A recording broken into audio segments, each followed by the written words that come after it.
मंडळी, बीडच्या मस्साजोगचे सरपंच संतोष देशमुख यांच्या हत्येप्रकरणी आता सर्वात मोठी अपडेट समोर आली आहे। संतोष देशमुख यांच्या हत्येप्रकरणी जेवढे आरोपी जेलमध्ये आहेत त्या सर्वांचं एकत्रित सीसीटीव्ही फुटेज आता समोर आलंय। आणि ते फुटेज तेव्हाच आहे जेव्हा आवादा कंपनीला विष्णू चाटेच्या फोनवरून खंडणी मागण्यात आली होती। आणि पुढे याच खंडणी प्रकरणातून पुढे जो वाद निर्माण झाला त्याची परिणिती सरपंच संतोष देशमुख यांच्या हत्येपर्यंत जाऊन पोहोचली।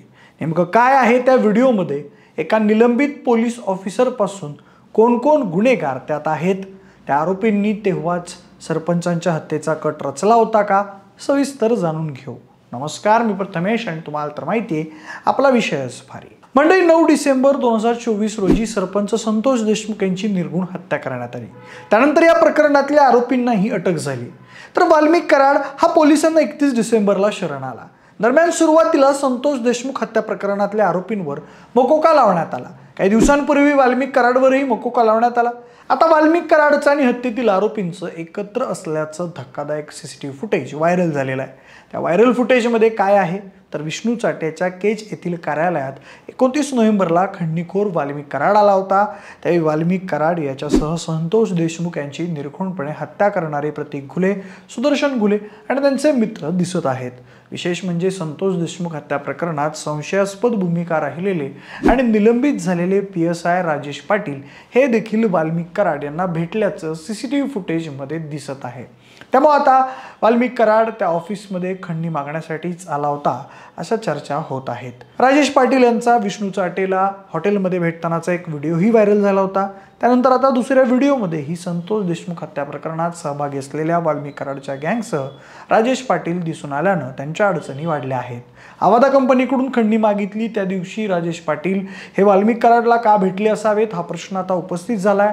विष्णू चाटेच्या कार्यालयाबाहेरच्या या व्हायरल सीसीटीव्ही फुटेजबद्दल अद्याप पोलिसांनी कोणतीही प्रतिक्रिया दिलेली नाही। मात्र या सीसीटीव्ही फुटेजमुळे खंडणी प्रकरणात जामीन मिळवण्याच्या प्रतीक्षेत असलेल्या वाल्मिक कराडच्या अडचणींमध्ये वाढ होण्याची शक्यता आहे। समोर आलेल्या माहितीनुसार वाल्मिक कराडच्या वतीनं विष्णू चाटेने आवादा कंपनीकडे तब्बल 2 कोटींची खंडणी मागितली होती। कंपनीच्या अधिकाऱ्यांनी नकार दिल्यानंतर विष्णू चाटे आपल्या सहकाऱ्यांना घेऊन आवादा कंपनीत गेला होता। त्यावेळी तेथील सुरक्षा रक्षकाची त्याचा वाद झाला। हा सुरक्षा रक्षक संतोष देशमुख यांच्या मस्साजोग गावातील होता। त्यामुळे संतोष देशमुख कंपनीत गेले होते आणि त्यांचा विष्णू चाटेसोबत वाद झाला होता। त्यानंतर 9 डिसेंबर रोजी संतोष देशमुख यांचे अपहरण करून त्यांची निर्घृणपणे हत्या करण्यात आली होती। सध्या या व्हायरल सीसीटीव्ही फुटेज नंतर आता निलंबित पोलीस अधिकारी राजेश पाटील यांची देखील चौकशी होणार असं बोललं जात आहे। 29 नोव्हेंबर 2024 रोजीच्या या व्हिडिओमुळे आता वाल्मिक कराड यानेच विष्णू चाटेच्या मोबाईलवरून आवादा कंपनीच्या अधिकाऱ्यांना धमकी देऊन खंडणी मागितल्याचा सबळ पुरावा आता पोलिसांच्या हाती लागली असल्याची चर्चा आहे। म्हणजे खंडणीच्या प्रकरणात पोलीस कोठडीत असणाऱ्या वाल्मिक कराड याच्या जामिनावर लवकरच सुनावणी होणार आहे। पण त्याआधीच खंडणीच्या दिवशीचा हा व्हिडिओ समोर आल्यानं आता कराड पुरता कायद्याच्या कचाट्यात सापडला असल्याची भावना लोकांमध्ये आहे। कराडच्या जामिनावर गुरुवारी सुनावणी होईल तेव्हा त्याचं काय होणार याकडे सर्वांचं लक्ष लागलं आहे। मंडळी, याच खंडणीचं संतोष देशमुख हत्या प्रकरणाशी कनेक्शन आहे। सध्या दोन्ही प्रकरणांचा तपास CID आणि SIT मार्फत केला जात आहे। पोलिसांनी ते फुटेज ताब्यात घेतलंय। मंडळी, व्हायरल सीसीटीव्ही फुटेज नंतर संतोष देशमुख हत्या प्रकरणात ज्यांनी सातत्यानं पीडित कुटुंबाची मागणी लावून धरली त्या सुरेश धस यांनी मत व्यक्त केलं। ते म्हणाले, मी जे इतक्या दिवस आरोप केले होते त्याचे पुरावे SITने पुढे आणले आहेत। मी हवेत केलेले आरोप नव्हते। खंडणी खून या प्रकरणाशी आकाचा संबंध आहे हे स्पष्ट होते। आवादा कंपनीच्या अधिकाऱ्यांना पाथर्डीपर्यंत नेलं, तिथून मारत मारत पुन्हा आणलं होतं।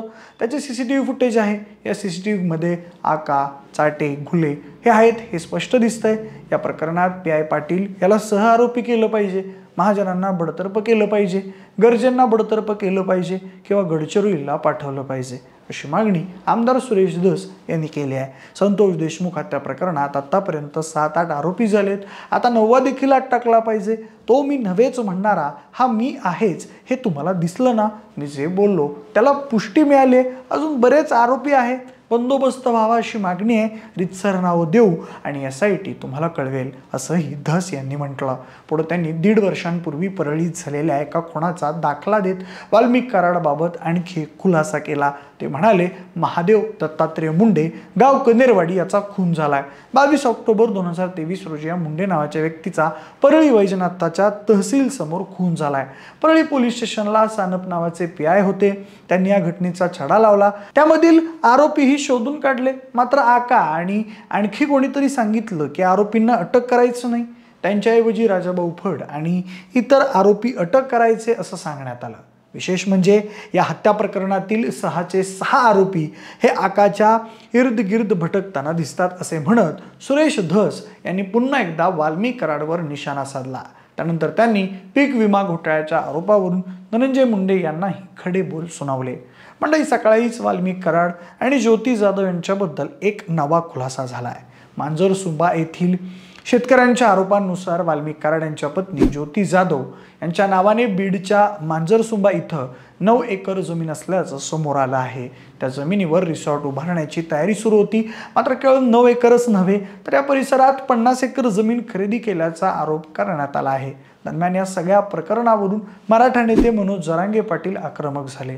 मनोज जरांगे म्हणाले की या संपूर्ण प्रकरणात आता मुख्यमंत्री देवेंद्र फडणवीस यांची जबाबदारी मोठी आहे. प्रशासन, SIT आणि CID या सर्वांना कोणत्या राजकीय नेत्याची साथ आहे का हे आता शोधून काढलं पाहिजे. या आरोपींचा समोर आलेला हा व्हिडिओ म्हणजे खंडणी मागणारे आणि खून करणारे हे सगळे आरोपी एकच आहेत हेच यातून स्पष्ट होत आहे. हे संपूर्ण प्रकार मुळापासून नष्ट करायचे असतील तर या प्रकरणातील आरोपींना पळून जाण्यास मदत करणारं नेमकं कोण होतं? खंडणी मागणारे, खून करणारे आणि त्यांना हे करायला लावणारे, अशा या 3 टीम आहेत.